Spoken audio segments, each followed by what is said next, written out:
యేసు రక్తమే జయం పరిచర్య ప్రియ రక్షకుడైన యేసుక్రీస్తు నామమున ఈ ఉదయకాలమున మీ అందరికీ శుభములు కలుగునుగాక.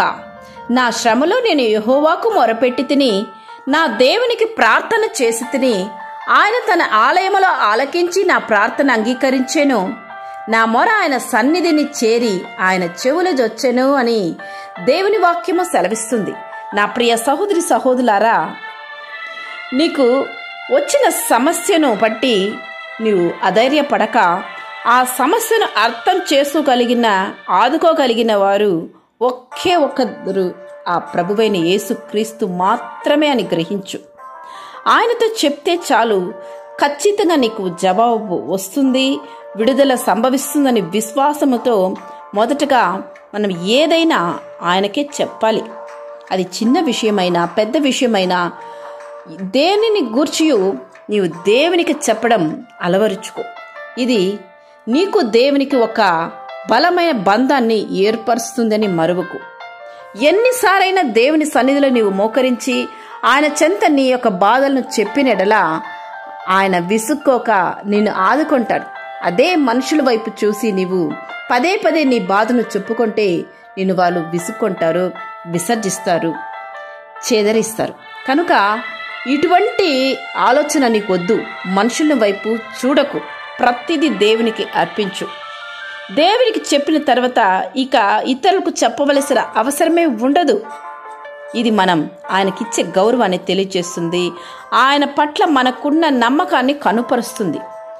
ప్రార్థన జీవితాన్ని మానేస్తే మన ఆధ్యాత్మిక జీవితంలో ఎన్నో పాపములు ఏర్పడతాయి, భయాందోళన స్థితులు ఏర్పడతాయి. కనుక అది మనల్ని దేవునికి దూరం కూడా చేస్తుంది.